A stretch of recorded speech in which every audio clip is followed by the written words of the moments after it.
Hello and welcome to another episode of the Creative Synthesis podcast. You're joining us for our series Creating Mental Wellbeing. This is episode 4, where we'll be looking at absent or misaligned resources, which is frame 4 from the Creative Health Communication Framework.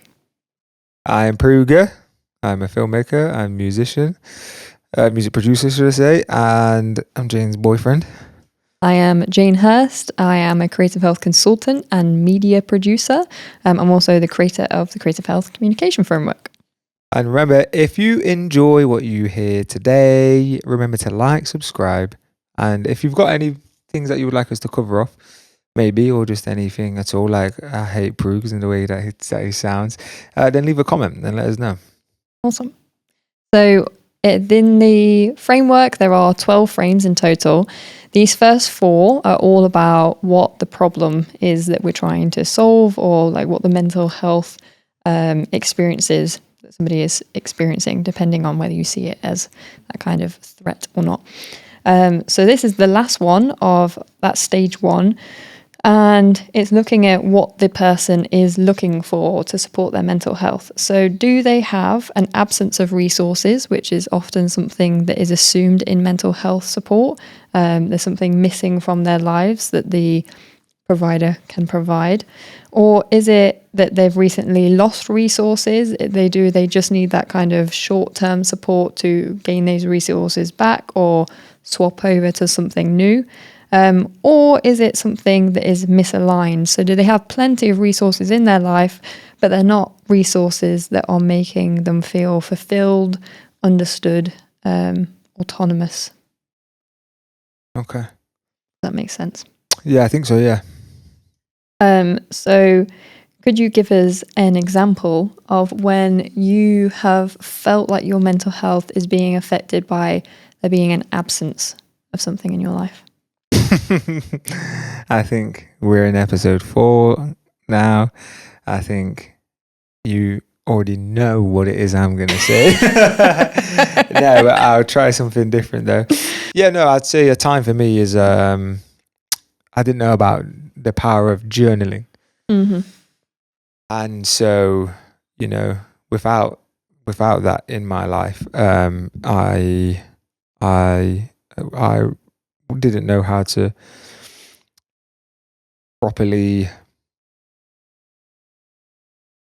organize my complex emotional thoughts Mm-hmm. on particular subjects, and so a lot of it would end up being in some capacity like writing lyrics and things like that, but when you're writing lyrics, you also have the sort of idea in mind that if you're going to release a song, it's got to sound what it's got to fit the genre or whatever. Refine it in some way. Or even just like, maybe it would be like a perversion of the thought, do you know what I'm saying? So, because it needs to fit this genre, and so it's like, it's not as, just as this, I'm feeling this because of this, which has me reflecting about this, do you know what I'm saying?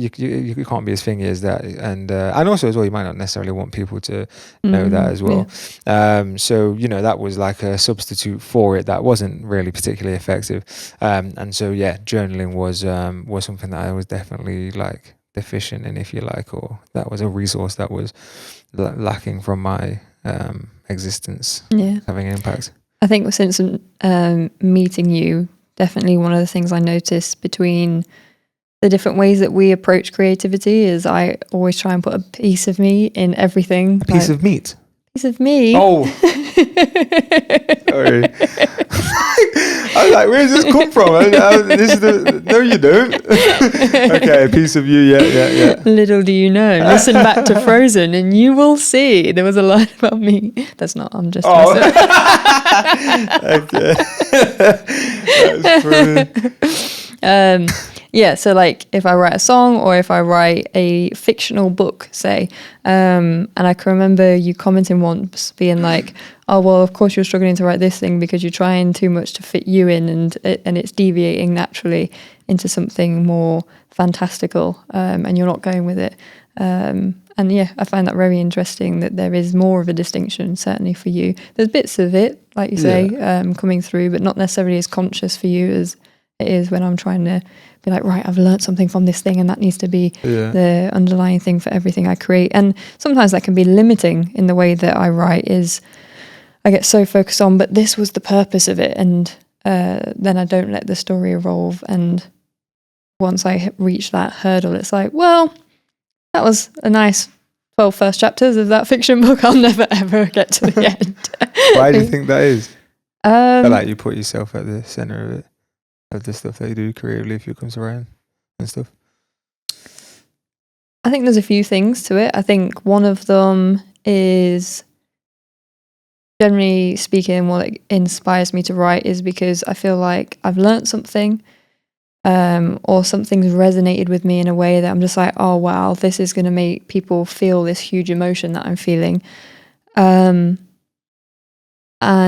sometimes that means that the reason why I lose interest in the book is I start going, like, once I've gotten over that feeling, it stops feeling very profound, and I'm like, oh, maybe this is actually just an ordinary thought and it won't feel profound to other people. And or I think sometimes it's about predicting the reception of, if I was to release a book, the politics of people going, who are you to make this story? So the more of me that I can put in there, the more I can go, no, this drew from this real experience. And I think that's important, particularly when I'm trying to create characters that go a little counter to a like stereotype of a demographic, a little counter to how that community would prefer themselves to be reflected.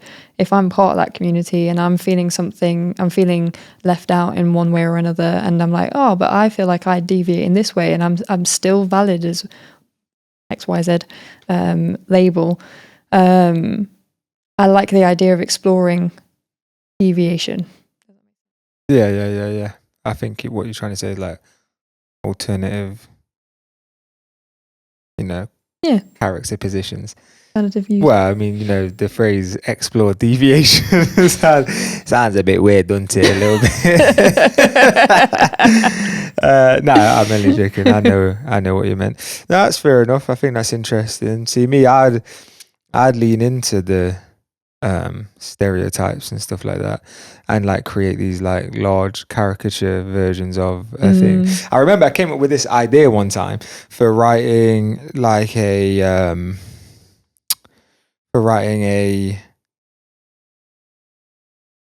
like Rick and Morty. That's fully cracked out into it. It's like so high paced and so just like, and the characters, there's a lot going on. Yeah, there's a lot going on, and but like also all of the characters are like, they lean into the utter absurdity of everything. Well, yeah, but also the stereotypes. They really lean into the stereotypes of people as well, into, do you know what I'm saying, of the different characters. And so I came up with this like idea of a sort of a thingy, like a sort of a thing like that, but based on real characters in my household. So there was like my mum, who is like this little like Scottish gremlin, who's just like, you know what I'm saying, she's got this voice or whatever. And then my mum's husband at the time, it was an African brother, and he's really tall, and he mumbles a lot as well. So like often people would talk to him and like and be like, I don't know what he said, but it's because he's also not trying to enunciate. Well, maybe he is trying, but he just probably just maybe doesn't care that much. And so like I had it like I could see it clearly in my mind. So whenever he was on the screen, all you would see is his legs, these two tall black legs, and then like you would ask him a question, and like and all you would you would hear is the audience is, and it would have to come up with subtitles or whatever. You know what I'm saying? And my mum would be like this little like ball of a character, this little this little kind of troll of a character with like ginger hair, because she's Scottish, with like a really Scottish accent, you know what I'm saying? And there's proper caricatures of like these different, do you know what I'm saying, like these real life figures. I just find that like I find the freedom in that. So like I had a friend D-Bag, and we'd always just mess about or whatever. And I mean, when I say we would mess about, I would mess about, and she would just like, she would she would humor me, and I would some days like we would just being idiots, and I would do imitations of the different people that we had, and she found it hilarious when I do different people, and she would say, "Oh, do this person said," because you can see, you know, people are very much the way that they are, and they don't really deviate from their mannerisms and you know, patterns of speech and whatever, and so it's really easy to pick up on these things. Do you want to give us an example Of? So like, do my dad.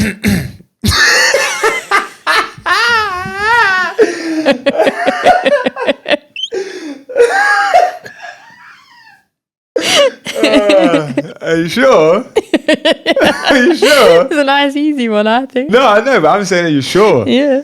All right then. All right, you gotta say something to me that like that someone would say. So you can be your mom, and then I'll be your dad, and I'll respond with something. Okay. Ross, have you seen my glasses?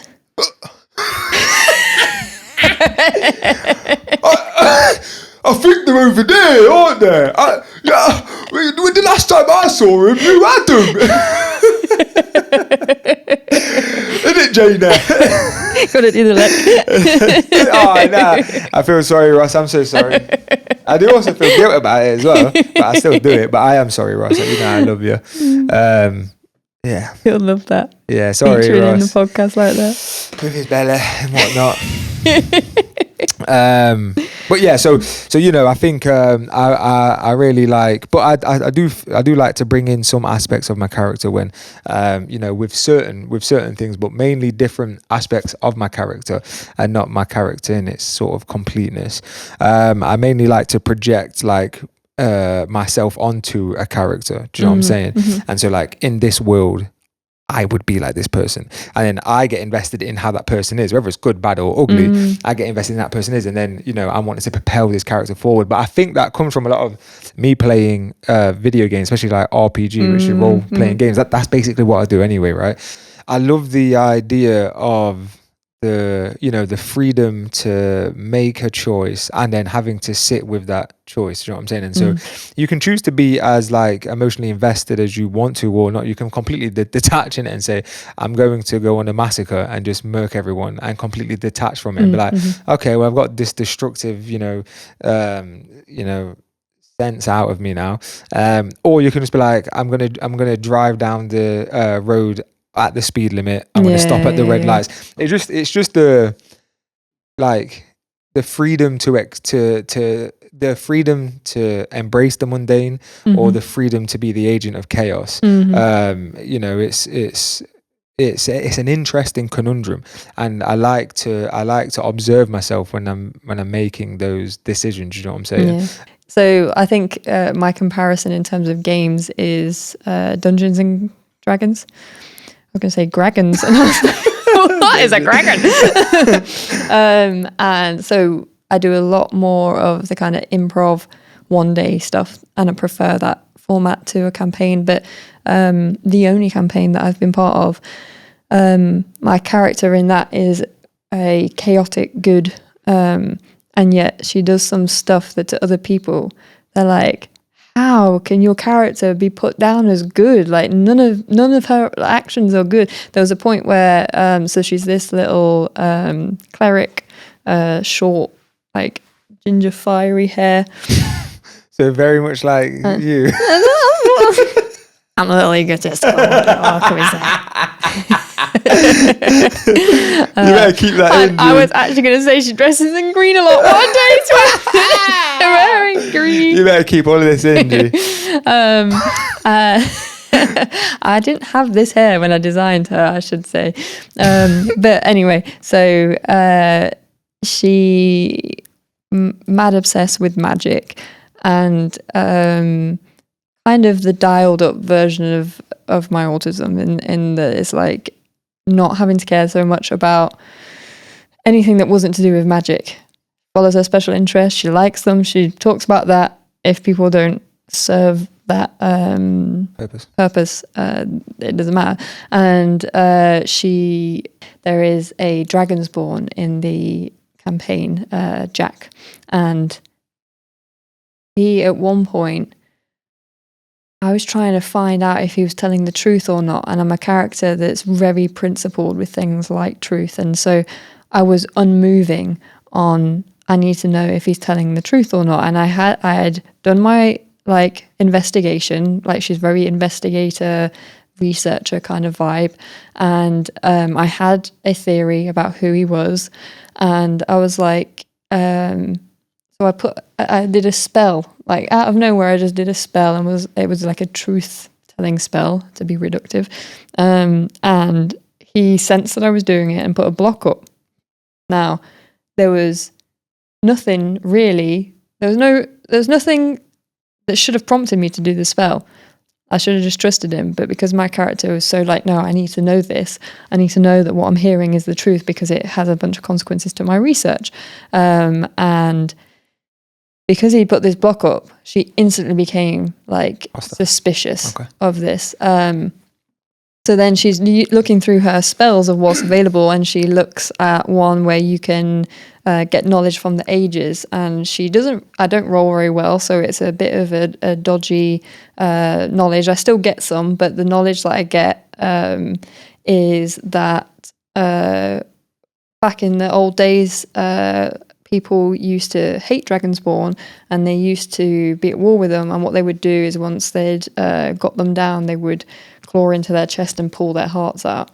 And so we're walking somewhere to wherever our next mission is, and I'm doing shadow puppets on the wall of my character taking his heart out so that I can try and intimidate him. And I'm doing like intimidation rolls and things like that. And I'm failing at all these things. Right. But like the whole campaign of people are like, this is one of your friends. Why are you suddenly doing all this weird stuff? And I have no bad intention to actually follow through with any violence, but I'm trying to get the truth, and my character's just hyper obsessed and focused on this mission.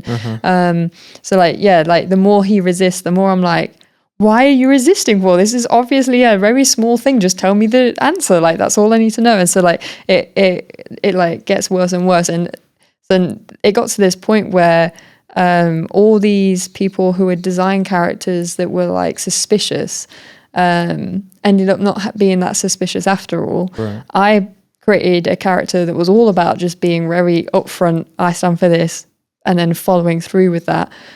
I told everyone what my motivations were. They knew who I was as a character, what I was doing, and yet still couldn't understand how I got from A to Z, like in terms of thought pattern. And I loved that. Like, I loved the chaos of it. That I was sitting there being like, this makes complete sense for my character, and just being immersed in that absolute chaos of kind of going wherever it went. And if that meant threatening violence, I knew that she was a good character that wasn't. Yeah. That's interesting. Sounds kind of like justification for, Yeah, well, it's like, I know it's a good character, and as such, it's the means to an end. Yeah, which I think is interesting because I think it's interesting. I like it. And I think it goes to show the complexity of like the human mind. I was going to say to you, how long have you played? When was the first time? So we're in 2025 now. When was the first time you played D&D? Probably 2023. It wasn't very long ago. Wasn't very long ago. Would you say that like playing D&D? Like not having D&D and then playing D&D was some sort of deficiency in your like mental healthy sort of thing, or is it not that much of a big? I think it came at a very good time. Yeah. I think, as I was going through a lot of kind of journeys of trying to transition into the person I wanted to be, this gave me an outlet of trying to be lots of characters. One of the things that I found really difficult before we ever started playing was the idea of like a DM, Dungeon Master, just being like, right, so you're here, and I'd be like, but I need to see the whole scene to know what things I can pick up or respond to. And with her being like, oh, well, just ask me what's available, and me being like, but then you know my intentions, and everyone knows my intention. And like, I really struggled to understand how to navigate. And I think it showed me how much in real life I investigate what people are doing before deciding how to act. And that taught me a lot about being like more authentic in my actions, of being like, okay, but I believe this, so I'm going to act like this, no matter who's in the peripheral. So lots of lessons like that along the way. I think, like I said, this basically all my characters ended up being chaotic good, even if I didn't intend for them necessarily at the beginning. Chaos just seemed to be something that was a feature in all of them. And what I found was I noticed a lot of me being like, but I understand this character's motivations entirely. Their actions come from a really clear set of principles, like things that direct them, and yet it's coming like other people are just like, I don't know how you got here. And I think it really highlighted to me how much I can intellectualize things, how much my brain can go, oh, well, this set of principle, obviously this is the outcome. And so being more self-aware day to day of being like, okay, when do I think that I am being obvious and it just being absolutely not? And I think one of the things I really value about our communication style is you going, this isn't clear. You think you're being clear here, but you're not. Because then it helps me model how other people are seeing me as well. Like things where I'm like, well, this is obvious. And so if this person is choosing not to pick up on this, it's because they hate me, or they've done it on purpose. They're trying to piss me off. They're trying to do it in a socially acceptable way. And do you know what I'm saying? So just being like, oh, maybe I'm not being very clear, and I think that I am. And yeah. So loss of resources. Yeah. Let me paint a picture. Okay. You got any paint? Yeah, I've got all of my psychological paint. So you wake up tomorrow, you go to the gym. On your way back, you see the apartment on fire. Oh, gee, I think about this every day. I honestly think about this every day. I do. Anyway, sorry, go on. Yeah. So you have no access to music equipment. Oh. You have no access to film equipment. Lord, you have no access to your games, and you have no access to your journals. How do you deal with that loss of resource? Not very well. You're already living it. I do this to myself every day. I think I promise you, I think this every single day. Yeah. And I try to feel like what it feels like, and so I guess I get to the point of like just numbness is where I always land on it. Is that I'm like, okay, well that's that then, isn't it? That's, it's completely out of my control. It's one of them. Contents insurance will be absolutely fine to pick all of that up. So that's that. It's going to be a battle. It's going to be long. How do you feel that absence? How do you feel it? There isn't any feeling it. There is no feeling it. And I will just once I finish work, I will just go to sleep. And then I'll wake up and I'll keep on just thinking until I can acquire these resources. There is nothing else to do. Yeah. I will just try to not be conscious throughout those moments. You know what I'm saying? What else is there to do? No, gee. You know that those characters, in the games when I and I do bad things. That's me, Jay. I'm turned into a real life bad guy now. I'm joking. No, I genuinely so like I have this thing where if something bad, something bad's happening and like it's like fully like just out of my control or whatever, and I don't have any sort of outlet like the ones that you've described, then I will just go into shutdown mode. Like I'll just be like, okay, I need to find a way to sleep, and that's it really, and then get back into like the regulars, like go to work, go to the gym, and then go to sleep, and then just keep on doing that. Yeah. And because there isn't anything else would be kind of destructive, to be fair. Do you know what I'm saying? Like hanging around friends or whatever would be like destructive, as I certainly don't want to be around anybody at that point in time. Obviously you will be together. But other than that, like I don't want to talk to anyone about it. I don't want to socialize this. Like I'm already it's already going to cause me so much pain. That the last thing I want to do is like talk or have people's sympathy and people like, it'll be shut up. I don't want to hear it. I don't care. I know everything there is to know about this situation in it because I'm feeling it. I don't need your opinion on it. I don't need your outlook on it. It's fine. Here's how I get through it.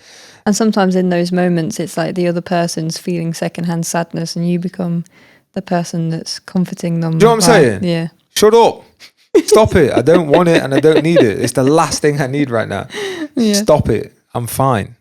Don't talk. You know what? I just don't even be around anyone. Do you know what I'm saying? Okay, let me question you this then. Yeah. So, and I'll start a GoFundMe. I'll be like, guys, look at that. This is bun up. Help me. Help me. You know what I'm saying? And if anyone knows the meme. And then your 3 friends will donate. Yeah.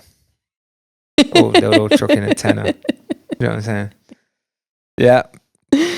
So at some point in time, yeah, you didn't have your fancy computer that let you get these games. You didn't have your sound equipment. You didn't have video equipment. That's right. You didn't yet journal. Yeah. What was filling that gap at that time? Well, no, nothing. So the earliest I could go back to like not making any music would have been when I was like in my early teens. But then I always had a console. I always had a console. Okay. So I've always played games. Like the earliest and fondest memories that I have with my older brothers are playing games together. Even if I weren't playing them, like my older brother, who I don't like, the earliest fondest memories is he would try to, because I'd be like, I'm bored of watching you play games now, and he's like, no, but you're my lucky charm, man, like come just watch me play this game, whatever, and stuff like that. Do you know what I'm saying? And so and so like I've always had a positive association to games. I've always liked games. So but in terms of like creative wise, like my early teens, I didn't ever have we didn't have like a computer at home or anything like that. And so there was no way of making music. And then I don't even know, it's mad. Like you just end up acquiring things when you're younger. Like, I don't know. It feels like that, like for like a cancer state is that like things will just wind up in your house and it's like, like someone's been like, oh, can I leave this laptop here? And then now it's just a family laptop now. And no one ever comes and gets it back. Do you know what I'm saying? Now you just got a laptop or whatever. And so I remember, true say, I used to go to I'd go to great lengths. So we didn't also have the internet either. So we had a laptop that like no one really paid for, and I'm not even sure how we got it. And because I got kicked out of school, went to a SEN school, and that's okay. And I went to SN school where I learned how to make music, and so I learned how to use the software there to make music and whatnot. And then in order to be able to gain access to the software, we had to use like cracked versions of it, which is like illegal pirated copies of it and whatever. And because we didn't have the internet, I'd have to take my laptop to my brethren's crib and be outside of his house on his Wi-Fi looking for these torrents to download this software on. And it would take forever because back in the day, the internet, wireless Wi-Fi was slow. So I'd literally be stood out his crib for hours. Sometimes it'd even rain or whatever. I have to finger, do you know what I'm saying? Because his mum's like, because obviously like, especially when like people like on a cancer state and stuff like that, like people's parents are like kind of friendly with you, but like people's parents are also like, I don't want anyone in the house today. Do you know what I'm saying? There's a lot of like people not coming in the house today. I'm like, bro, I don't need to be in the house, man. Just what's the white? Like I just need to be close enough. Do you know what I'm saying? Just leave the window open for me. Do you know what I'm saying? So I used to go to samples and like download stuff or whatever, and then I go back to my crib and then I'd do the install and whatever, and then I'd realize like, oh, I don't have a sample bank now. Like, and it's funny that samples called sample. And then so like, then I'd go to school the next day and I'd be like, how do I get these samples? And then they'd tell me like, oh, you have to finger, do you know what I'm saying? The teachers there would tell me. And then I'd have to, do you know what I'm saying, figure it out and whatever. And but I guess to answer your question, before doing that, I'd just be out. I'd be out on the council estate up to no good. I'd just be up to no good. And I'd have this, this level of frustration and energy that would get directed in wherever, you know, and making music really was like something that I could like, was the first thing I could be really proud about, and was, you know, a creative outlet that I could feel a great sense of pride from, that which was the first time I ever felt really like that about anything. I was like, I want to show the world what I've done today, you know. And so yeah, but before that there wasn't anything, you know. How many different resources, or like resource can also count for things like your job, it doesn't have to be a physical resource. How many resources do you think it would take losing for you to unravel? How many resources I think it would take for me like, are there kind of key resources that it's like, oh, without this things would go to a dark place?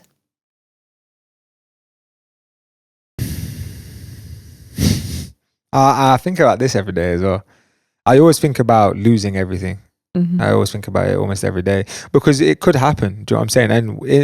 And we walk past a lot of homeless people a lot, right? And every time I see a homeless person, I'm like, this could be me. If I'm not careful, this could be me. And it's funny as well, because I remember saying to my friend, like, I was like, yeah, man. I basically said that. I was like, every time I see a homeless person, I'm like, I feel a sense of, you know, I feel a sense of sympathy for them, because I'm like, you know, it could also be me. So I guess maybe that's empathy. I don't know. And he was like, nah, bro, that could never be us. And I was like, why? He's like, because we have people that love us. And we aren't the kind of people to destroy their lives either. I was going to say something similar. Yeah, and I was like, that's interesting. I was like, I don't have anyone that loves me.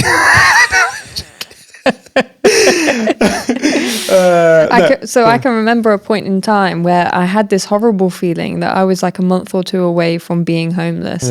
And it wasn't because I didn't have resources, but I didn't have the resources that matter in terms of providing that sense of security. And I was kind of at this point of, I must have been living somewhere else. And the idea of moving back with my family, they're like, my family are the best people ever. Like, the bonds that I have in my family are so tight compared to other families. They're so funny, they're so interesting to be around, but they're also very loud. And for loud people, like, I don't just mean volume wise, just like personalities clashing in a household. As an adult, I was like, I don't want that at the moment. Like, that's not what I want. So I was considering the idea of, like, if I was to try to avoid going home as a principal, then the alternative is homelessness. Like, if I don't start accessing resources. And it felt so real at the time. And yet then when I look back, I'm like, but you were always more likely to go home. Like, do you know what I'm saying? Like, but yeah, maybe I'm reducing it down too much. And at the time there was more to it that I'm forgetting, but there was definitely that sense of it, this feels like I'm on a cliff edge kind of thing. No, I always think about losing everything. I always like to think about the worst possible outcome, you know, because like one of the worst possible outcomes for me, and I'll get back to your original question, is like my mum dying, right? Like I just like, but I know it's going to happen because it's a guarantee, innit? Do you know what I'm saying? That's a guarantee for everybody in the world or whatever. And so, you know, I don't like to think about it, but like I have to think about it because it's going to happen. And I'd much rather, you know, have this, you know, this loose idea of how it's going to feel and how day one's going to feel and how day seven's going to feel and how day 4 is going to feel and whatever, then like try to block it out of my mind and not think about it at all, and then it happens and it just be a mess, right? Because it's going to be my job to support, you know, at her funeral. It's going to be my job to I will see it as my job to support everybody else in the room who is really upset. Do you know what I'm saying? And I will be really upset. I love my mum, G. I love my mum very much. You know what I'm saying? My mum is amazing. Like, my mum is definitely like one of my best friends, and so losing her would be like a madness. It will be a madness, but still though, it will be my responsibility to be everybody's rock in that room. Do you know what I'm saying? And I think you know, in solitude, it'll be my opportunity to like let it out and whatever. But in that room, it'll be, and in order to be able to be that person, you have to sort of try to visualize the experience, you know. But yeah, in terms of if I, if I weren't able to do film anymore, so I lost the resource to do film, okay, sure. If I lost the ability to, I feel like I'm giving, because of the way that my mind works as well, I feel like I'm giving itemized list. Sorry? I thought you were going to say itemized list. No, with the way that my mind works, I'm giving an itemized list, with the way that my mind works, I'm assuming that I'm giving, it's like someone who wants to get me is going to be watching this and be like, perfect. We'll start with the film equipment, work our way up from there. And then it'll probably be making music, and then journaling, and then the gym or something like that. But I feel like I could exist for quite a long time with just going to the gym and just journaling, if I lost all of my creative outlet or whatever, I feel like I would just go to the gym 3 times a day, and I'll just journal 3 times a day.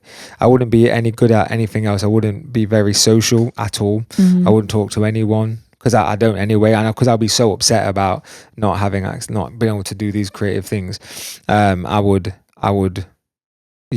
I'd just retreat, and I'd get so hench and so fit. Without the gym?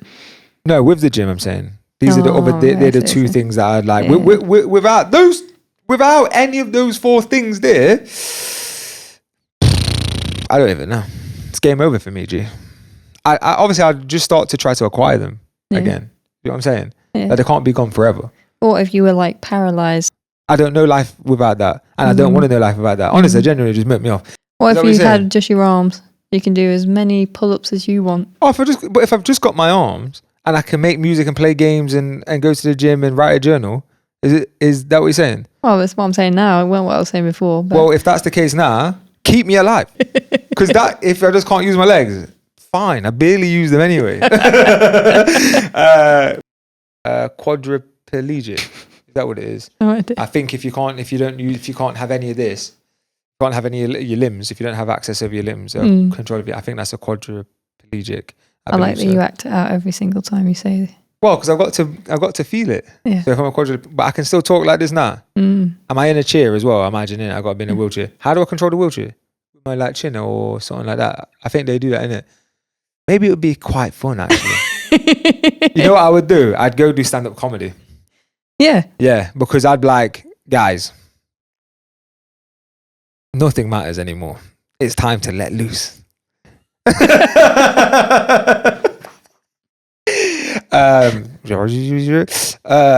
think, just getting rid of the sort of the core fundamentals, the things that allow me to do stuff with my body, go to the gym, keep a journal, things like that.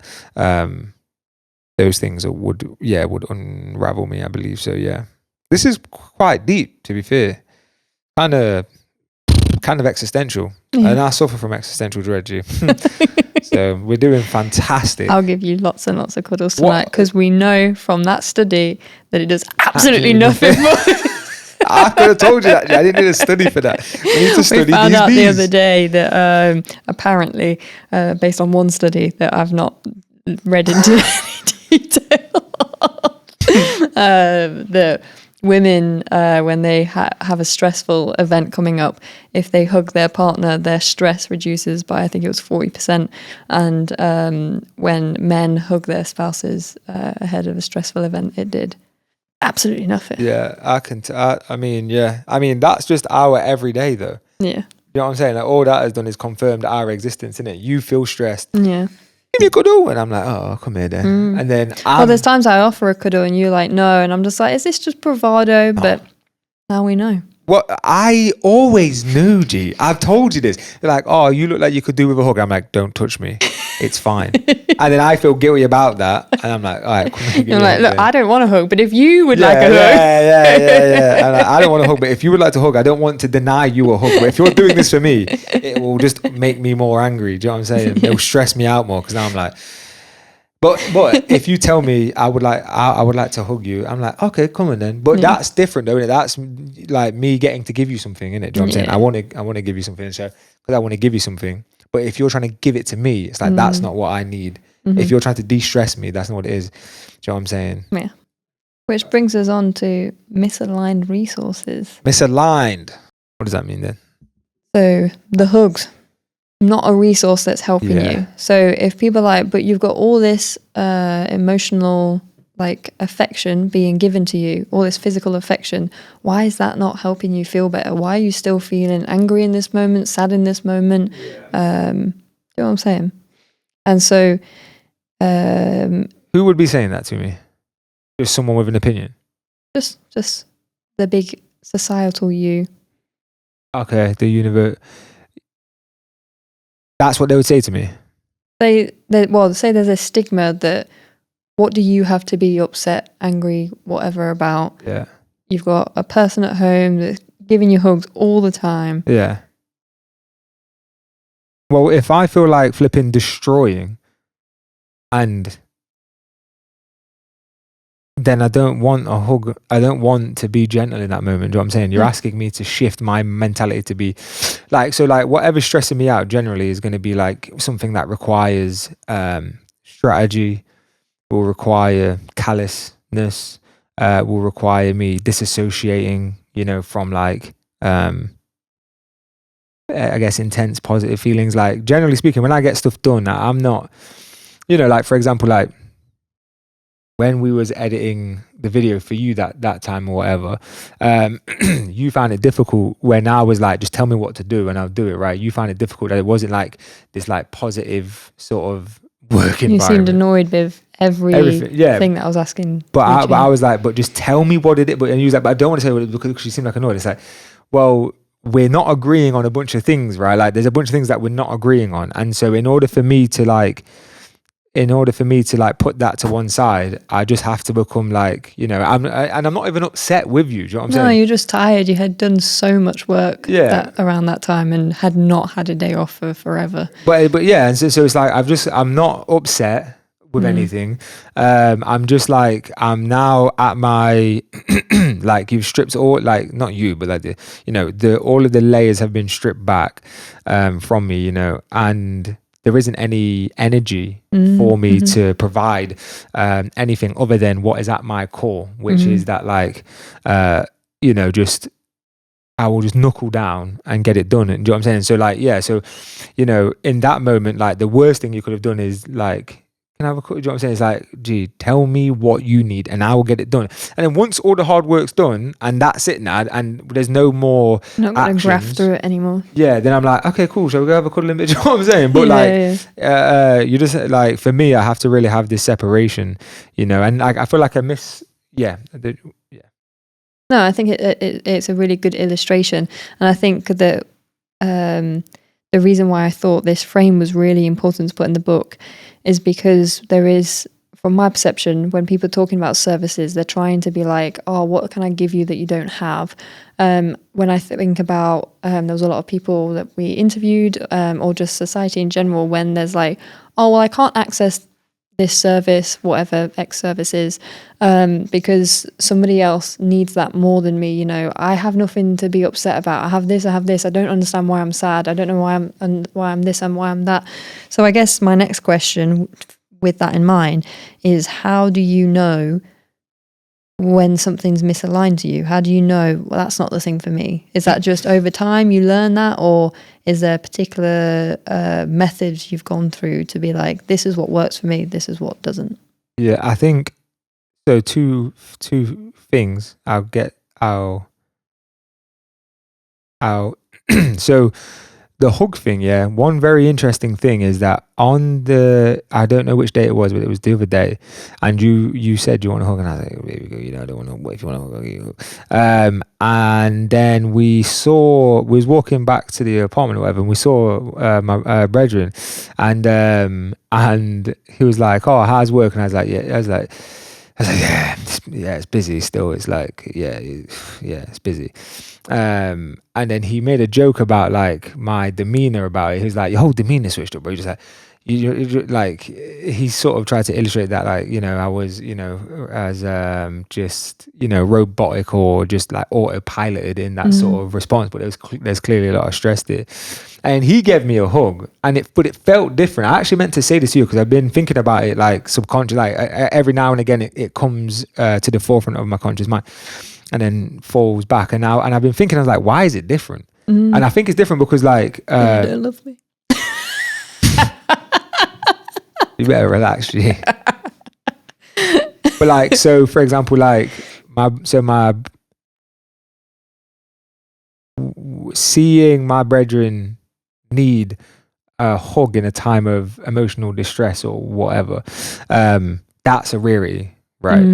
As we're like almost every day, you're like almost every hour, right? You know what I'm saying? And so like, and so there's this sense that it's like, I don't know, like less special. No, not even that. I think it's just that like, if my man can see that I need a hug, and he would only ever ask for one at a time in which he really needs one, it seems like much more of a like, bro, you need this. Do you know what I'm saying? And I guess there's the masculine aspect to it as well, where it's like, you know, like if bro says, then, you know, like we take the mick out of each other all the time, right? And we're pretty offensive to each other all of the time and whatever. But we also love each other very much. You know what I'm saying? Me and my bros and whatnot. And so, you know, if we need to be soft with each other, like if we need to be there emotionally for each other, then we absolutely will be. But often if one of us is going through, like, and sometimes, you know, you hear from your bros, like they go through the maddest, and it's like, bro, that's political. Like, what are you gonna do? Like, what are you gonna do? Like, it's like man's going through it, you know. And there's been times where I'm absolutely going through it, and I just, you know, and I will only relay it once it's all said and done. Yeah, I was going to say you're quite private when things are actually going on. When the things are going on, yeah. And so it's only when it's all said and done or whatever. And so there's throughout those periods, there is no, you know, bro saying, do you want to hook with what I'm saying or anything? So, and so, you know, there's that dynamic to it, which makes it interesting. And so, yeah, so I guess I'm still like trying to understand, but I think, you know, they're the sort of, they're the pillars that are like, you know, like seem to be standing out the most. But in terms of what you asked me, I just quickly before you move on, I do think that there is a difference there, though, isn't there? Because if what I'm offering you is just physical sensation and the understanding that typically for me creates some kind of chemical reaction that makes me feel better, that's not happening for you. The physical gesture is not enough. It's not the right thing in that moment. But because of the context of him giving you that hug, there's more to it. It's not about the hug itself, it's what the hug stands for. Yeah. I think so, yeah. Yeah. You know what I'm saying? So my hug is still a misaligned resource, even if the aligned resource is a hug. But here's the thing though, I love your hugs, just at a moment of stress. You know what I'm saying? Every other time. The solution, yeah. Yeah, every other time, like if I'm tired, like I was saying to you, was it today or yesterday? And I was like, can you get strong enough to just pick me up like a baby and put me in your arms? Because when I'm feeling tired, I'm like, baby, go come hold me. Do you know what I'm saying? Yeah. So that's that. Just wanted the world to know. Well, I just think it's funny. But it's also kind of something that I don't care. I wouldn't. And what? Do you know what I'm saying? I know secretly, I don't want to be picked up and just held hold me. You know what I'm saying? That's why we got you at the gym. Yeah. Well and truly, that's why we have you at the gym. But yeah, no, I think you know, I think it is very much a trial and error kind of thing, you know, is what I've learned in terms of where I've got like misaligned resources. So like sometimes, right, as a stress reliever, sometimes playing video games will be a nice stress reliever for me, you know, and that will be the right resource that I've allocated to me. Other times, if I know that I should be doing something in this spare time, playing a video game, even though I'm stressed and I need to relax, playing a game will actually make me more stressed. And the amount of time that goes by, I will get annoyed that I've misspent this time or whatever. And so it'll make it even worse. So I think it really just depends, right? And that's where you have to have a conversation with yourself, right? And say, so, you know, like a lot of the time when I take off annual leave, I don't actually have annual leave. Like I'll be doing something, you know, there's some days that are special. And on those days I'll still be doing, you know, stuff or whatever. And so it's because though, like, you know, I'll find time. I'll be so busy for so long. And then because I've been so busy, because I've been so productive, I've created free time within the time in which like I'm expected to be busy, you know. And so it's like I know I'll get to have my downtime, and I don't need too much downtime. So, you know, I think it's just about understanding what your guiding principles are, what you believe your meaning in life is. And you know, this phrase gets thrown around a lot, but it's like if you love your work, then it doesn't feel like work. Do you know what I'm saying? And so I think, you know, if you know what you want to do, then you'll always be able to understand what the correct resource is going to be required to be able to maintain a good level of emotional stability and mental health. But it is very much a trial and error sort of thing. Yeah. No, and I think that like if we think back earlier this year when my contract came to an end at the National Centre for Creative Health, that was a time of turmoil for me because I loved that job. It was my absolute dream job, and the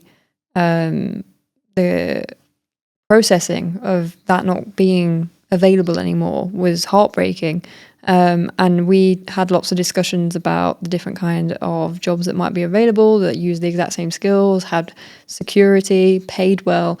They should have been things that got me excited. I think that the point where I decided, okay, no, let's try going freelance, and it didn't have the income security and all those other things that came with the other options. But I knew that I was getting to contribute to the thing that I've spent all this time trying to contribute to. And that in itself has driven me in a much better way. I feel really happy all the time again. And obviously there'll be real world decisions that I need to make around that as it evolves, tracking whether it's a realistic thing that I can do in the long term. But certainly as I process the grieving of an awesome job, it's been nice to be in a job that's basically the same but in a less secure manner, and see what that can bring. So yeah, that kind of loss of resource, the potential of something that felt like a misaligned resource. And I think what's really important with that is I might have the skills to do those other jobs, but if I don't have the motivation, trying to concentrate on them could feel impossible. And I was feeling that impossibility about it.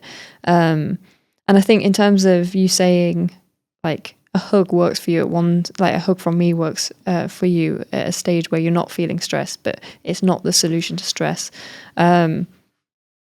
And yeah, some of the other kind of working style things that you were saying, one of the things that came to my brain was I had a session with an ADHD coach at the beginning of starting NCCH, and one of the things I was talking about is like admin. It's just I know I need to do it. I see where it's going to lead me. I'm really excited by the result, but the actual inputting of stuff can be quite difficult, and I don't want to keep putting it off. And she was like, but you're creating a narrative around it that it's this horrible thing that you've got to do. Whereas actually when you're, put a pin in that for a second, one of the things that's really important that I find interesting about people with ADHD and or autism is they generally don't enjoy doing nothing. They don't find it relaxing to do nothing. For people with ADHD, it's because you're wanting stimulation. So even if you're tired or overstimulated, you're still in that like habitual kind of behavior of wanting, becoming reliant on stimulation in a certain way. And if you're autistic, it might be that you need that transition period. So 2 weeks into a holiday, you can start relaxing into doing nothing. Yeah, that's me. I'm like, but it's time to go. Yeah, I hate that. And holidays just aren't long enough to accommodate that. So that's what I'm saying. That's why I don't like going on holidays. Yeah. Sorry. No, it's all good. No, because like that triggers me. That's a trigger point for me. I really love traveling, but when I've gone traveling abroad, I constantly have this sense of like, what are all the things waiting at home that I'm not doing? What am I, the faster paced things that I'm going to have to get back into? That's always sitting at the back of me. There's always this nervousness. So yeah, I agree in terms of some of the holiday stuff. Yeah. Yeah, coming back to the admin. If you bear that in mind, that ADHD and autistic people aren't very good at doing nothing. She was like, when you feel that emotional drain, when you're like, I need a day off, do the admin day. And I was like, nah, like trying to do admin on a day where I don't want to do anything, that's the worst time. And she was like, yeah, but just see it as like there's no speed, that you got to get it done. You don't have to think about any of the consequences of anything you're doing because you're just inputting data. But for your brain, you're still doing something. Yeah. And see that as the narrative. Here's something that I can do that doesn't require anything from my like cognitive processing. It doesn't require any emotions. It just requires me to get it done. It is enough stimulation to make me feel rested. And I tried it, even though I was like, this ain't going to work. Did it work? It worked. Nice. It worked so well. Yeah, that's my tactic nowadays. Every time I'm like, I've kind of burnt myself out now. Get the admin done. Get the expenses done. Get everything. Nice. I have some crazy productive admin days now. Nice. And so that was you like realigning. Yeah. I like that. I respect it. I like it. I respect it. And I love it. Yeah. Yeah. Now, those 3 terms are basically the main foundations of this chapter. Yeah. So if that was all people knew, they know the core concepts. They know what going on with it. The rest of it is kind of just some thoughts that I've put into the chapter because I found them interesting. So thinking about this idea of misalignment, do we see it as a personal misalignment, or is it something that's more systemic? With what? Whatever's affecting your well-being, is it something that you have control over, something in your lifestyle that you've chosen for yourself, that you're like, actually, this doesn't align me anymore, I'm going to change things? Or is that misalignment something that's been forced on you by some kind of system? Well, in the first world, right, I think basically everything is a choice. Okay. Because you don't like your job, you can, there's this idea that like, I have to do it. But you don't have to do it. You can always choose to be homeless, right? You don't have to work. You could be homeless if you want to.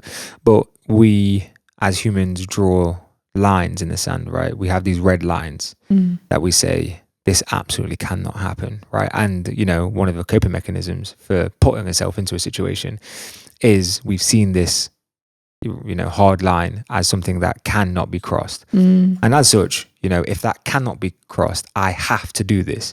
When that's not the case at all, everything is a choice, right? You don't have to be anywhere. You don't have to do anything. That is the whole point of, like the basis of, the Garden of Eden is there was a choice there. You didn't have to eat the forbidden fruit. You didn't have to, endow, not that I'm religious or anything like that, but like, I think, in terms of like, because, I think a lot of like the religious scriptures and stuff like that, basically just, very metaphor. Yeah, or just very like early, metaphorical sort of psychological observations in it. You know what I'm saying? It's like, how can we, because we are narrative driven beings, aren't we? We love stories and we play out our lives through stories, like I'm the main character. Oh, you got main character energy. Do you know what I'm saying? Like we don't like, the language will change, but the sentiment always remains the same. And so, with that choice, I think that, but like, so, if you're in a third world country or whatever, you're living in a war zone, there's no way to get out of there. I don't think there's much of a choice. Do you know what I'm saying? Borders are closed. There isn't much of a choice. You could, technically there's still a choice, right? There's always a choice. There's the ultimate choice, isn't there? I think we know what the ultimate choice is, right? So there's the ultimate choice for sure, but there's less of a choice. There's less control that you have in terms of, how you, create this. And you could say that, there is a systemic or a circumstantial condition that limits your belief in terms of what is in your control or not, right? Like if you're in an abusive relationship or something like that, you could have been convinced, via this condition or the condition of your situation, so this situational condition, that there isn't a choice. It's like, how can I leave when, do you know what I'm saying? It's like, but you can. There's places to go, and do you know what I'm saying? That you can leave, like, you know, when someone's looking at it holistically, but they've been conditioned, and as such, you know, they've got that in their mind. But there is always a choice, right? And so, first world, I think you've got the choices everywhere. Like the amount of people that I've spoke to, who are like, I just can't go to the gym. I don't have the time to go to the gym. Well, yeah, if you truly believe that, you know, the maddest thing as well, right? Yeah, no, because for real. So the maddest thing as well is that if anyone most of the people that I've met, obviously this is pure flipping anecdotal, right? You know, there's no evidence for it, but. And there probably is. Someone should look into it. Along with the bees, someone should look into it. Too many people looking into the bees now. Nah, you inspired too many of them. Split it up. Yeah, exactly. Let's split it up. Or like incremental project management. We can get a few people on both things. You know what I'm saying? The amount of people that I spoke to that say, I can't do this because of whatever, right? And they'll excuse their way out of being able to take responsibility for not doing the thing that they say they want to do. Now, if that same person were to be told that they can't do that by whoever, it's like, I don't believe in you. You can't do that. They'll be like, I can do whatever I want to do. I choose not to go to the gym. And then the conversation changes, like their description changes at that point in time. You know what I'm saying? And so, you know, I think a lot of what makes people unhappy nowadays is that and this is where I think the Stoics and the Stoic philosophy is so useful, is that if you're happy to accept accountability for what isn't good in your life as a choice you've made because of a lack of motivation or resolve to embrace discipline and voluntary hardship, if you can't accept that, then you will shift it to somewhere else, right? It's the institutions, institutionalized racism, institutionalized sexism, systematic racism, systematic sex, whatever it may be, right? Is that I don't have the power because the system doesn't want me to have the power. The system's been created to not having power. So let's say I am me, right? I'm a mixed raced guy. There's too many examples of mixed raced, or just generally speaking, an ethnic minority in a majority country. There's too many examples of them being successful.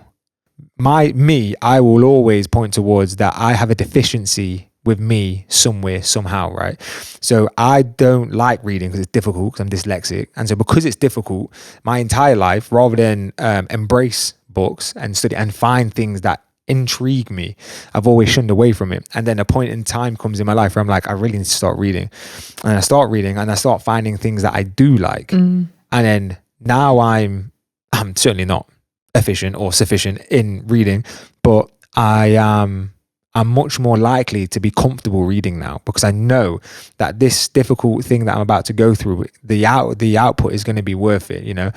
And so I just, you know, I don't think it necessarily is, you know, I wouldn't want concessions being given to me, like, you know, if at work or at school or whatever, I wouldn't want concessions being given to me because I'm dyslexic. I don't want them to make it easier for me. I don't want that. I don't want your sympathy. I don't want to be made special. I don't want a sticker put on me. Like if I'm telling you that I'm dyslexic, that's not me identifying with a thing. That's just me describing the fact that I have this thing. I'm not like, I'm a dyslexic. Like when I say I'm a mixed race guy, I'm also not identifying as a mixed race guy. That is my biological makeup. I can't escape that fact. That is the way it is. And you know what I'm saying? So these aren't identifiers. These are just like, these aren't self-identifiers. These are just like, you know, descriptors about, you know, the way that I am or the way that my mind works and whatever. And so, yeah, I you know, I think there is definitely, you know, the system is, so if we take the schooling system, the schooling system is created to create worker bees. That's just a matter of fact, right? The schooling system isn't created to engage in critical thinking. That's certainly not what happened when I was in school. It wasn't think critically, like really question that. It was like, stop questioning so much, like just get the work done. Just fill out that, get it done. We've asked you to do this, do that. Not like, but is this really the most effective way of doing it? Now you're just a troublemaker. Do you know what I'm saying? So yeah, there is a level of, and that's where like the Montessori schooling method is interesting. Quite a lot of millionaires have come out of, and like really successful people have come out of the Montessori teaching method, which is I don't know. I can see the words in my brain, but I can't really get it out. But so like the traditional schooling method is like a teacher-centric schooling method, is where the Montessori schooling method is, or teaching method is, a child-centered approach, where with a lot of play and like a lot of like figuring things out and a lot of thinking critically about stuff, whatever. And so traditionally, the schooling system, it is systematically, it is created for a percentage of the population, but not all. But it doesn't mean though that like, the individual, like me, for like example, it doesn't mean that I wasn't right for school necessarily. I mean, I got kicked out of school, so obviously I wasn't right for school, but also I had a lot of other things going on at home as well. Do you know what I'm saying? And so it wasn't necessarily like, even if that was all right, it wouldn't have necessarily been something that I think.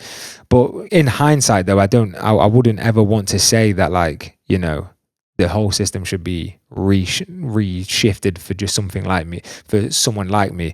I think as a kid, is like, I know I could have tried harder. I know I could have tried to stay calmer a lot more.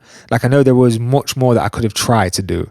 I know that I could have, cared less about making people laugh, or I know I could have cared a lot less about posturing, as a kid and whatever. Like I was a smart kid, and like I just know that there was more that I could have done. And so, as systematically speaking, misalignment of resources, I think it's a bit of this and a bit of that, but because of my personal bias, I will always lean towards like, taking, sort of responsibility for that, because you don't have to be where you are, and you don't have to, and also you can choose whether you want to thingy or not as well. You can choose whether you want something to upset you or not. Do you know what I'm saying? Like, things will happen to you. You get to choose how you respond to that, and that's that, really, I believe. I apologize. That was a long rant there. I apologize. I about used all of my cerebral capacity to say absolutely nothing at all. Well, I think you brought up a lot of interesting stuff along the way, and I've got lots and lots of examples that kind of agree with parts, disagree with other parts, and I have no idea which one to start with. So let's read them off, baby. Well, I guess if I was to very briefly summarize where I differ in viewpoint, is that I think I do believe that systematic inequalities exist, but I don't think that is, I think like you, it's like, well, if I accept that these inequalities exist, how can I be creative about how to thrive despite them? And I don't like the idea of feeling too sad about what could be going wrong with something. Like, okay, so if I give an example, filmmaking, there are barely any working class people who are paid people in filmmaking in terms of what ends up on TV, Netflix, etc., in terms of just the percentages. But does that mean that I now need to change the way that I deal with filmmaking? For a while, it meant that I was like, well, then I won't do any work that's for free, because I'm not just going to be another statistic. And it meant that I kept trying to go to opportunities where then they'd find someone else that was going to do it for free. Even if they didn't, I was allowing it to limit my creativity. And it wasn't the only thing limiting it. I was very much like, okay, well, there seems to be a lot of politics about the funding that people get is about trying to maximize equity in representation. And when I'm struggling to even just get film equipment, or to even get a network of like the majority to align with me to make a film, it's certainly putting a barrier up to then make me need to find all the different minorities as well to be able to make that film. And the more that I was trying to tick all these boxes, I can remember once trying to do an application for the British Film Institute, and in terms of ethnicity, sexuality, class, it was so diverse. If that was the main criteria, it should have passed, but because it then didn't reach some of their other quotas in terms of the type of production experience that people had, they wouldn't fund it. And I can remember thinking at that time, but if it's about how these demographics are impacted by their access to the film industry, then they're not going to have traditional work experience. So your procedures that are there to try and improve access are actually just limiting people. But also then I found that a lot of film funds were like more stories about LGBT people. And so then I started being like, okay, well, I'm LGBT, I'll write those stories. And then you end up in the communities of people like that who are then like, but then there's a right way to do that story, and it's not the way that I'm doing it. And with it just creates a lot more barriers where it's like, okay, well, then I created nothing for years because it's like, oh, well, then I've got to do this thing and this thing and this thing and this thing and this thing before I can even practice making a film. And I think one of the things that I found fascinating about you, because you don't go, oh, this system is this way, this system is trying to fix it this way, I need to shape around all those things, because you're just like, I want to make film, I'm going to make a film, I take accountability for making a film.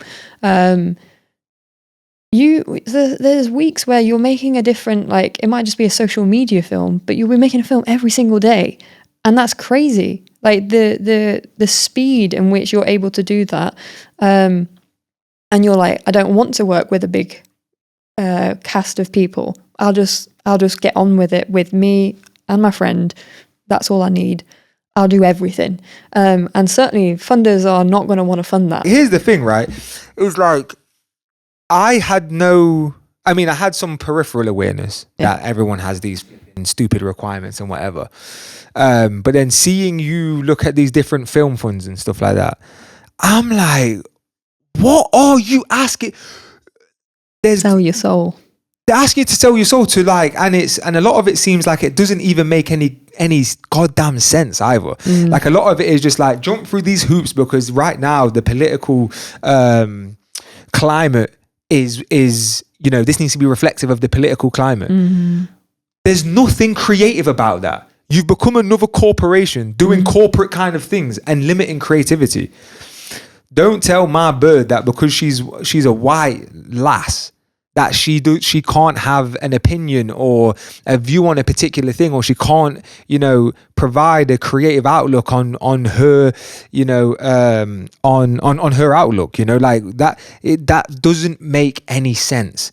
You're putting up all of these rules and all of these barriers to stop people from being creative. And this, visceral reaction that I'm having right now is exactly why that, because here's what I know, right? I'm going to continue to hone in my craft. I'm going to continue to get better. I'm going to be prolific, and I'm not going to be like, fund my thingy for me. No, I'll just keep on making it. And there's going to be a tipping point, right? Where I, have done this all, not necessarily I can't say I've done it all myself. I would have had the help from you.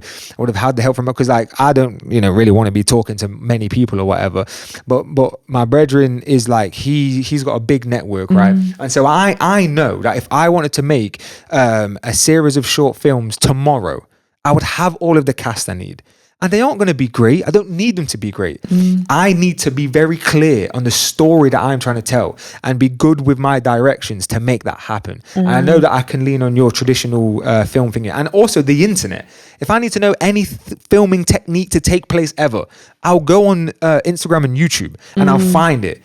And then I'll use my 9-to-5 day job to acquire the resources that I need to be able to purchase whatever equipment it is I need. I'll never have to lean on no organization or anything like that to try to stifle my creativity. No, I'll do what I want to do. You know what I'm saying? I'm not going to let someone think that. And so like, I know how to how to manifest this in real life. And there's going to come a day where they're like, you know what, Pruga, we'd really like to get behind the thing. Yeah. And I'll be like, calm, I'm gonna write up the contract. This is what it will be. Agree to it or don't. I don't care. I don't need you. Like, we live in the day of the internet, and it's because I spend so much time on Instagram and like YouTube. And I see these creators that have massive fan bases and create a fantastic living without having the backing of anything. I see people, you know, my sense of comedy is it's why it's varied, right? You showed me some comedians that you didn't think I'd like, where I really like them, and you've seen some of the comedians that I like and you hate them, right? It's varied. But I see these, you know, and I've seen these people at the beginning of their careers with no audience to where they are now with millions of views every single time they think it, right? And they went from having no partnerships and no sponsorship deals to having some of the largest brands in the world wanting to work with them. And they've said, fine, but you're going to do it on our terms, right? And my thing is that, like, this is different from looking for a job for a client. If a client approaches me and says, this is Wagwan, and I'm going to pay you the money to do this, can you fulfill those requirements? Yeah, sure, absolutely. Don't get it wrong. I'm going to fill those requirements because I want those resources. You're asking me to do a job. I'm agreeing to do the job. And so whatever it is, even if I don't like it or agree with it, I'm going to do it. You approach me to do a job, I'm going to do the job for you, right? Do you know what I'm saying? But like, if you're like, we'll fund this, but we want these outcomes. No, I'll do it myself. And I apologize for hijacking that again, G, but I just, you know, I didn't really know how insidious it was until seeing, like, you know, you go through these applications, and you know what I'm saying? And it just makes me so happy to know that I was right. Do you know what I'm saying? In just being like, and maybe I will fade out, I'll fade into obscurity, you know, and no one will ever know my name. Maybe that's fine though, because when it comes time to call it a day, I'll be like, oh, I did it all on my own rules, and that's fine. I apologize. I'm sorry, guys. Please go. No, I think it's really useful to have that kind of candid view of things, because I think a lot of people feel a pressure. Like, if we look at the creative industries, there's some of the industries that have the worst mental health, yet we so want to help other people with their mental health. We know what it felt like when we weren't doing this as a job, and how amazing that creativity felt, how much it impacted our mental health in a good way. And as soon as we tried making it a job, everything felt horrible. And so yeah, there's definitely something about that industry makeup, which is a systemic issue. Yeah, but there's also, and so I guess to like rebuttal your point is that, like, working class filmmakers or whatever, or there's like a lack of them, there doesn't have to be. Working class filmmaker, like, you could have chosen, right, to be like, I'll just keep on making film then. I'll just keep making films. And like, they'll get bigger and bigger, and I'll create a reputation for myself to be able to do a lot with nothing, and no one's going to be able to stop me. You know what I'm saying? You chose to not make films, or you could have chose to be like, it doesn't. Fuck 'em. Is what you could have decided to do, right? Do you know what I'm saying? And that's why I say that there's always a choice. Yes, there is a system that has all of these requirements, but it's your choice to engage in that, or to say. And I think it's interesting how different kind of systems, in terms of like things like training, shape the way that you think you're meant to act. Because so I studied a semester in America when I was at university in Minnesota. Absolutely fantastic time. I think in terms of sets that I was part of in some way, it was something like 31 films that I was part of during 4-month semester. And in that same time back in the UK, people made 1 or 2 films at the university that I was in. And you only did 2 films if you were part of 2 different modules.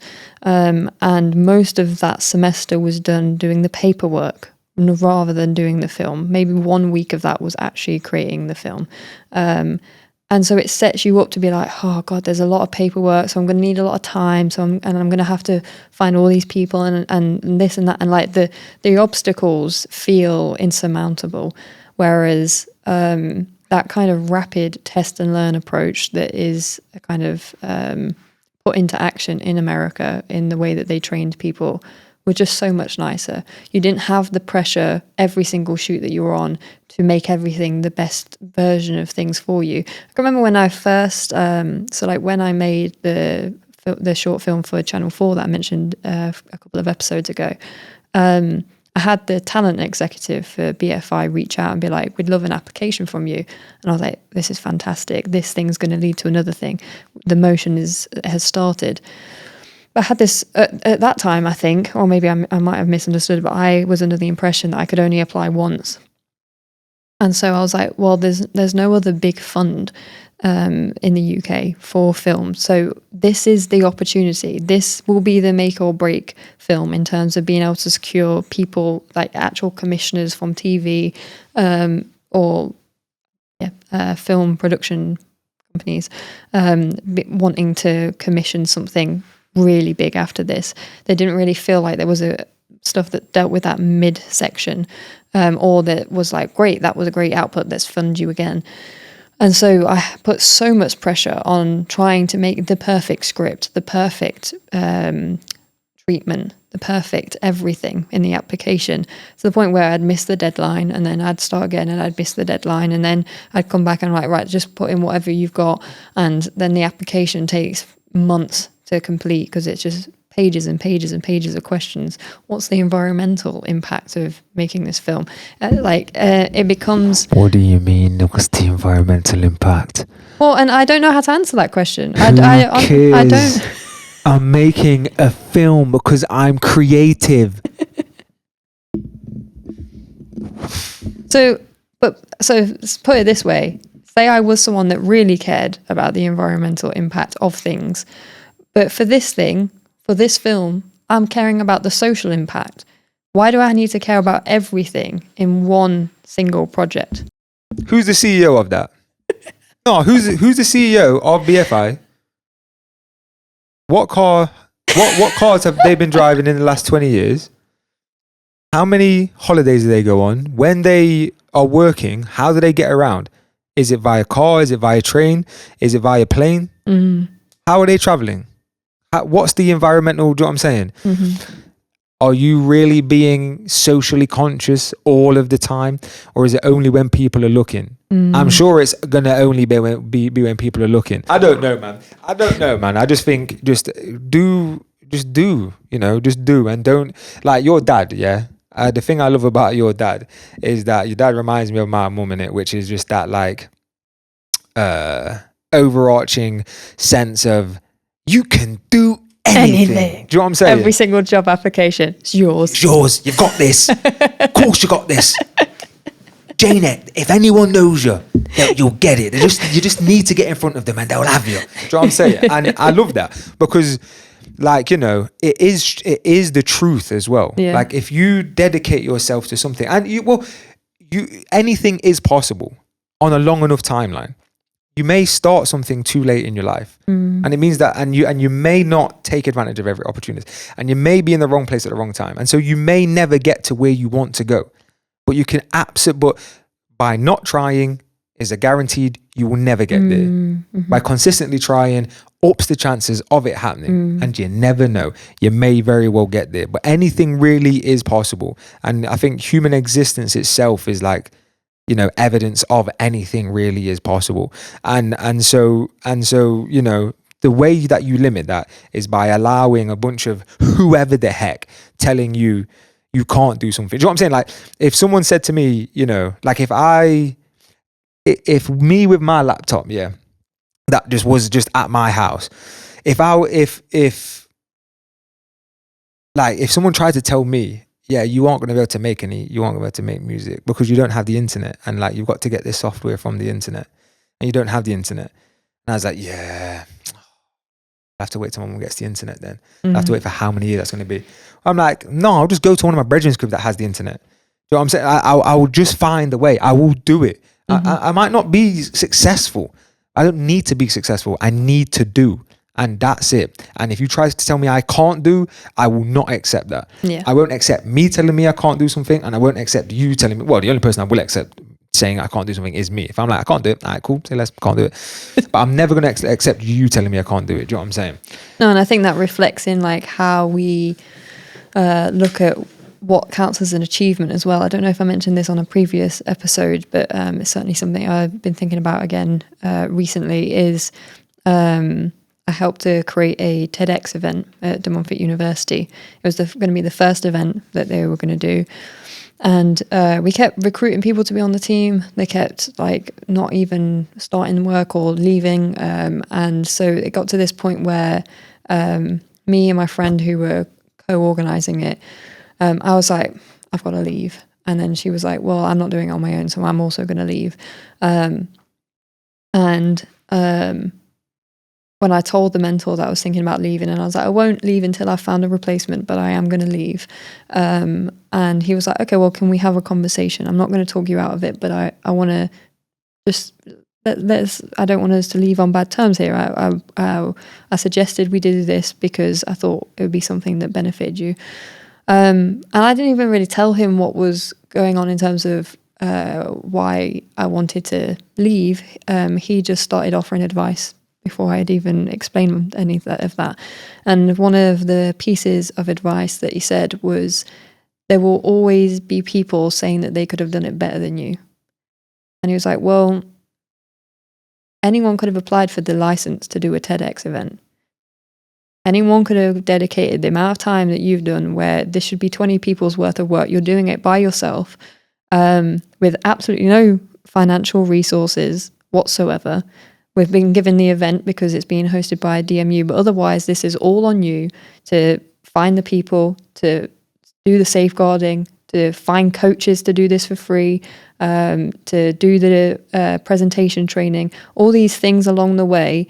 You've chosen to do them by yourself, and you've done them to the best of your ability, and it doesn't have to be perfect because nobody else was even willing to do that. Get me. But who was though? Me. Get me. Tell him though. Do you know what I'm saying? No, and advice like that has absolutely stuck with me. I carried on and did the event by then, and then I helped them out the next year with hosting the event that he ended up organising. And so it completely changed my relationship with that event. And yeah, just being like, I don't have to be perfect to make progress. And I think like one of the reasons we have tried to not edit much in these podcasts, the reason why in the first episode I messed up with not introducing you, but we left it in anyway, was because the purpose of how we were going to do this podcast was to make it as easy as possible, to make as many in a short amount of time, so that we can learn the skills that come with rapid testing and learning, and hopefully we'll create some good content along the way that's worth watching. But in 5 years' time, absolutely, what we're creating will be worth watching. I mean, it's worth watching now anyway. Even if you just even if you just want to watch a car wreck. You know what I'm saying? Just watching a car burn is nice. Yeah, absolutely. But I do apologise for me being so jacked up today. I think you've brought up a few. I mean, when you read those things out, I was like, I don't think I've really got much to say on any of these. But you've brought up a few things that I think are kind of, I'm passionate about. Do you know what I'm saying? I am very passionate about what I'm passionate about. Yeah. And I'm very indifferent about what I'm indifferent about. Do you know what I'm saying? Well, and I think one of the interesting things that I've found with getting to know you and getting to understand how you've reached the kind of conclusions that you've come to about these kind of things is, I mean, certainly a lot of the events that I've done, it's like anti-racism and creative health. That's pointing to a systemic issue that I want to have an impact on.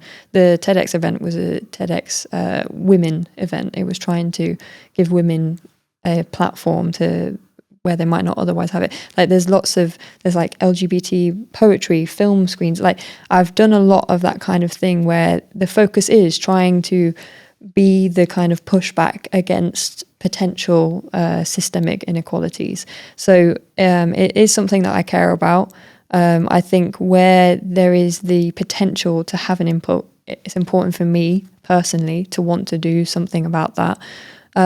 But I do think there is a limit to how much people should be expected to be the answer to that. So like if we look at the BFI example, if there are £1 million film sets, should they be thinking of their environmental outputs?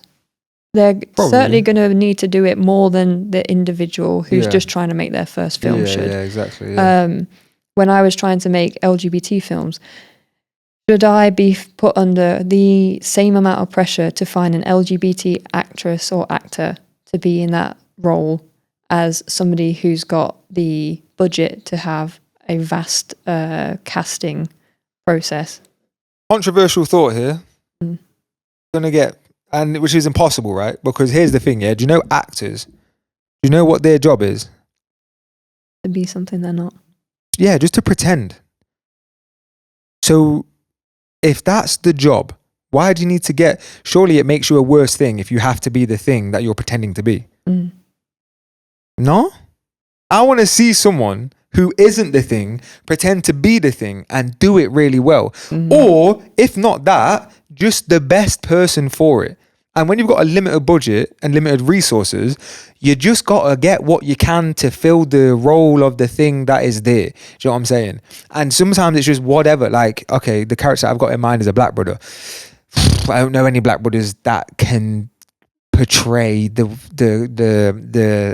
emotions that I want. I just don't know any, and it's going to take too much time to try to find, and then to see if there's chemistry with, can I be honest with this person about how, you know, if they're not doing very well, can I take feedback on board? That's too long. I know one short Asian brother though, who I can be frank with, and for him to understand the creative vision though. Cool, say less about it. The main character is no longer a black guy in my mind. It's now this short Asian brother. Cool. There's a you know, this person was supposed to be a woman. I don't know any woman that I can be this frank with, because you know, it needs to fit my thingy, right? But I do know a handsome Asian, handsome white brother. Were you going to say a handsome Asian guy? No, I do know a handsome. There's one friend of yours. They're playing everyone. It's really like Mrs. Doubtfire, or Naughty Professor. It wouldn't surprise me. No, I do know one handsome white brother though. Maybe we got to rewrite this to make it fit, because what I've got available is that. Do you know what I'm saying? That's what I've got available. And so that's what's going to have to work. Do you know what I'm saying? Like, so yeah, no, sorry, that's me just like agreeing, do you know what I'm saying, with you. Just being like, when you've got limited resources, that's how it's kind of got to be sometimes, you know? And so yeah, I think whatever, you know. I keep being like, right, I'm trying to get to this point, and then you add to another one, and I think of another cool thing to bring up. So now I'm going to bring up, I did I volunteered to create a film for a organisation called Limited Resource Teacher Training, and I thought it was really interesting as a concept that instead of taking teachers from Western societies and taking them to Asia, Africa, etc., and doing the teaching for a short amount of time, because people argue that there's negative impacts of not training up the local resource instead. What they did was they'd send people that had lots of continual professional development in the UK, and then they'd take that and be like, okay, now train the trainers, help these teachers become as high achieving as well as delivering things as you are, so that they can be the constant in those communities. And what I thought was really interesting in some of the scenarios is some of the teachers from the UK would bring all these resources with them. And it's called limited resource teacher training. You're going in places where they cannot access these resources, and you're teaching them how to teach well with a bunch of resources. Yes, I thought I'd put that in there, because nice, I think there is a kind of parallel there, where it's like when you're in a position of privilege, and sometimes the kind of decision makers of who gets funding, who gets treated a certain way, who gets included, who's gate kept from something, are in a place of privilege. So they're like, but you should care about these things. It's like, well, you can care about these things when you have the resources to do so. Yeah, no, exactly. That's it.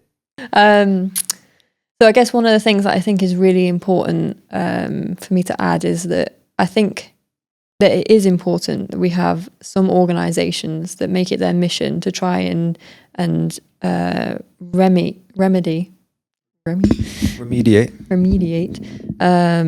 different kinds of structural injustices. I think that's part of a society that flourishes, is that you have people whose job is to look out for what's not working and how we can improve it. And I think I agree. Yeah. But I think this pressure to put that on everyone can then cause difficulty. So if I and also I think that it creates this culture of people very quickly wanting to deliver things that they think align to that agenda and are not thinking through the consequences of it. So, for example, when I had been at university around that time, I was offered a lot of kind of like women's leadership spaces. And one of the messages that kind of gets repeated in spaces like that is, I tried to speak up in a boardroom, and either I did get to say something and somebody then repeated it and got the credit, or I said I didn't think this thing was right and then I got challenged on that. I then didn't get promoted, sorry, to be specific in what I'm saying, they worried that those things were going to be the case. I don't know if I ever heard of someone that had actually been in that boardroom and actually been told those things. But the message was there that this is why I'm a bit more reserved, in my opinion. This is why I'll wait to tell a trusted ally rather than the room. And I think, like, if I watch how you conduct yourself in a business space, you'll just be like, that thing there, here's where that's wrong. Just letting you know, because as a team, we want to be like all on the same page and moving in the same direction to the best of our ability. I also take account. You also hear me take accountability for when I do something wrong Absolutely. as well. Yeah.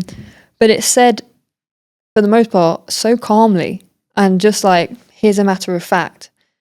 And not once during those women's leadership sessions was I given the inclination that I could just be matter of fact with some feedback and let it live, and people do with it what they wanted to.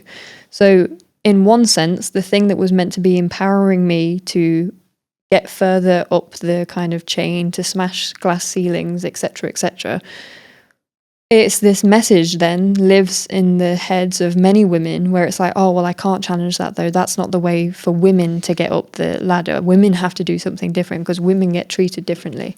And I guess one of the things that I have enjoyed about our relationship is you going, but where is the example of it actually happening? And like, that's just one example of many things that I've heard from lots of different kind of demographic focused support like activities, circles, presentations, etc.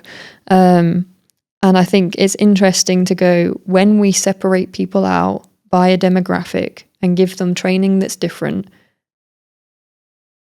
is that difference aiding them? Like there was a thing once, it might have been a TEDx event, where somebody was saying that men are more likely to get sponsors, whereas women are more likely to get mentors. So a mentor will sit down with you, talk through things, try and help you think about things, whereas a sponsor will get you in a room, get you around the people that can do something about it. And certainly when I was doing my master's in business, the most important thing that I achieved during that time was being invited to award ceremonies and networking events by the university to meet people I had never been exposed to before, being exposed to lawyers and recruiters, all these kind of job roles that are highly paid professions who think a certain way. I didn't have access to that before. If that is the norm for men, and mentoring, where I've got to work out this stuff by myself, is the norm for women, then we are being held back. The thing that's meant to be helping us is holding us back. Whose fault is that? What do you mean? Like, whose fault is that men get sponsorship and women get mentors? I think it's the people that are designing programs where they're going, this demographic, women prefer mentors. But is it what they need to get up the ladder? So you mentioned earlier about in terms of a systemic kind of level of something, you don't know how you feel about that in terms of it being something that should be prioritized above a person's responsibilities and kind of pushing past those limitations. Can you think of an example where you do think systemic things should have a focus. You kind of pointed at it with the Montessori education, but do you have anything else where you're like, no, this is an injustice, or this is just something that I would like to see improved in the way that a system functions and what I think the outputs could offer people? Yeah, I think that people should stop lying in institutions. So first of all, HR is not on your side. Human resources aren't on your side. Systemically, they're there to protect the company and the company's assets. So don't trust them or believe them, obviously, because that's not their job, right? And so I think one of the injustices there is that they make you believe that like you can come and tell us anything, like we want you to bring your true self to work. They don't want you to bring your true self to work. They're a business. They have KPIs that they must meet. They have stakeholders. They have shareholders, and they have a bottom line, and they need to make profit. And they don't want you to be your full self. And what they are happy, depending on the political climate, depending on what it is, they will be happy to promote some ideologies, and they won't be happy to promote other ideologies, and some will become taboo and others will be promoted. And so, yeah, that's a place in which that's a systemic thing that where there's an equality, and that goes for anything. But the problem is that people have their biases and their preferences, and organizations are built of people. And so you can't get rid of that bias. You're going to have a bias towards blacks in some organizations. You're going to have a bias towards whites in some organizations. You're going to have a bias towards Asian. Like our local Asian shops, yeah, where I grew up, I've never seen white people employed there before. Are they not giving equal opportunity? Like I don't know if they've ever hired white people. Is that an equal opportunity thing there? Like why ain't there no white owned local shops? What's going off with that? I'm not trying to make an argument for the white people. I'm just like, where is the institution? Like I've also been to, like some rundown council estates. Like when I used to do door-to-door fundraising on behalf of charities and get people to sign up to charities and whatever. I go to some rundown ass white areas, white low-income areas, and you go to the shops there, the local shops that are just inside the estate, and it's just Asians. And it's like, well, why aren't the white people owning the shops around here? Like, surely if they're the majority, like they would. Why is it? Because what is it? Is it are Asians smarter? The Asians have a better work ethic. Are Asians culturally? And when I say Asian, I mean like South Asians, not like Chinese, Filipino Asian. Or is it because that they have a particular culture where they multiple generations will live in a single household? They will pull together resources. Generally, if it's an Islamic cultural basis, then they have ways in which that they loan money where they don't use interest and things like that. Is it because culturally they operate as a community rather than as silos, as we're traditionally, you could argue it, more recent traditions like in the West, people are siloed, and so they'll live alone and they won't have a tight sense of community where they'll pull resources together for the larger picture, where they plan in terms of decades and generations rather than just planning for their life now. And so I find it difficult often to make a case for the where systemically is it whatever, and it's like, well, what systems are we looking at? Is it just the systems that you want to look at, or are we looking at every single system? Because if you look at every single system, there's going to be imbalance and injustice in every system. And so my thing just becomes infiltrate the system and then change it. Create the change, but you do it, you have to do it based on the merit. You're going to have to win the hearts and minds of people, and so you're going to have to be good. There should be no nepotism. But guess what? There's a bunch of systems. And also as well, I'm like, if I become successful and I have an organization, am I not going to do everything I can to get my kid the most high paid job ever? Of course I am. If I go for a job and I learn that person is related to that person and I didn't get that job but they did, am I going to be pissed? Of course I am. I'm a flawed, imperfect human that wants the best for my tribe, And not the worst for the other tribe, but I want the best for my tribe. And that has to come at the cost of someone. And that's all anyone else is trying to do. Everyone is out here operating on their own self-interest, right? But as long as people do that together, then generally we all get a little more than what left us. Do you know what I'm saying? We pay whatever it is for a chocolate bar. We get the pleasure of that chocolate bar. We're happy with the money that left our pockets. The company makes the profit. The shop makes the profit. The electricity company makes their profit. Do you know what I'm saying? And that's how it goes on, you know? And so, yeah, I find it difficult to be like, you know, where's the injustice? Because there is always injustice, and you can't eradicate any. And there isn't a time in which goes back to the bees, G. Innit? This goes back to the bees. Are there more bees doing work than other bees? I think there might be. And it's funny because this topic, since we've done that first episode, this topic of the bees has come up. Your parents have mentioned the bees to me. My friends at work have mentioned the bees to me. And this is where it comes up again. It's like there are injustices everywhere, man, you know? And it's not cool. I get it. So equal opportunity, you know? And then when you get in there, if you have enough influence, if you know how to influence others, then you may very well be able to change that system and or help form the decisions that are made in that system that can influence it in a more fair way for all, or just something that benefits, you know, people of your tribe or whatnot. What I think is really interesting is I came here today being like, this is going to be the shortest episode by far. It's going to be about 40 minutes long. The longest episode. Little did I know. Talk about systemic misalignment, and you're gonna be woo. I'm so sorry. So there's a few more things left in the chapter, but we're gonna just skip through them a little bit. So one of them, what my little tab is for in this book, I don't know if you'll be able to see on the camera, but there's this little diagram of a circle. And on the outside, there's lots of different voices.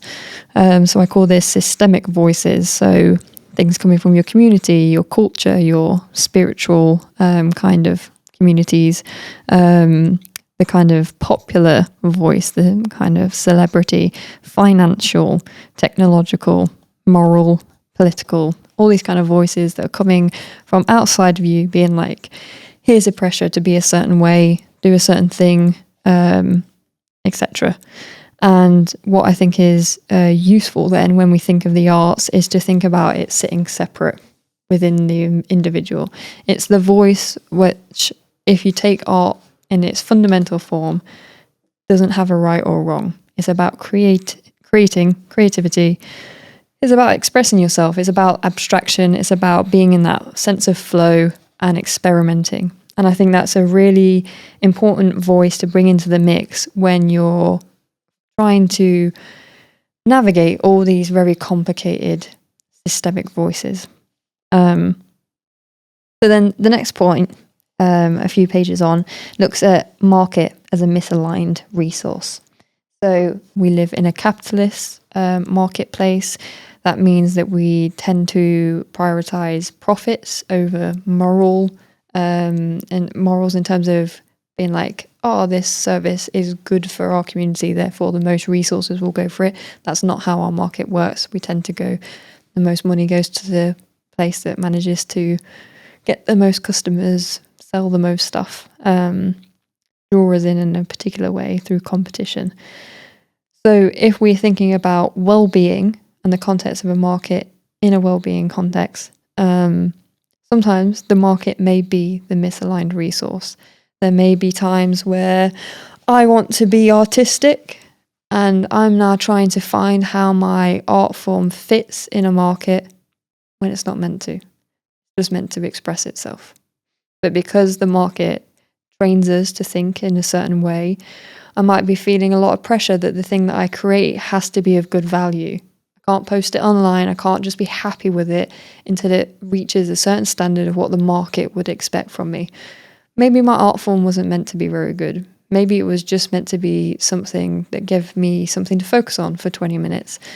How do we think about the way that looking at a marketplace shapes the way that we interact with our private art, but also art services. How are they shaped by healthcare systems? How are they shaped by funding landscapes, the project-to-project nature of a lot of artistic funding? In the UK, we have a lot of kind of publicly funded arts. A lot of kind of community arts is the main kind of art form I see, whereas in America, you're much more likely to try and commercialize art, is my kind of basic understanding. Why? What's happening culturally that means that we express art in different ways and expect that to be the norm? And which way is the right way? Is there a right way? How do we navigate those things, consider those things, and decide for ourselves where we want to position our creativity? So that's that point. Nice. And then I was going to just finish on some creative health examples. But I think we kind of started there, didn't we? Because we started with your journaling, we started with the music, filmmaking. So that's really a nice little circle round to where we started when you were peaceful. So I think we've said enough there. I think we probably said too much, to be honest with you. Do you have any final words of wisdom? What I would like to say is I'm sorry for talking for so much, that's what I'm sorry for. I'm just jacked up today, which I didn't expect. I had a nap earlier. I thought I'd just be chill. I was like, yeah, I'm going to be so chill. I'm barely going to say anything. And you just pull up a lot of things that I think really resonate with me. They just really resonated with me. And I wanted to give my 2 pence on it for what it's worth. But I'm mainly sorry to you for flipping hijacking this thing. So I went wrong right at the beginning where I asked you to think about all the things that you rely on not being there. Yeah. It kind of set the mood. Yeah, that was a kind of a stress-inducing moment. This whole podcast has just been you disassociating in existential dread. Yeah, pretty much. Yeah. And it's funny as well because if we cut out a bunch of the stuff, people aren't going to have a clue what we're even talking about. We were cutting out some of this. Thank you for listening to our 20-second podcast. Hope you join us again for next week where it might be closer to an hour or two.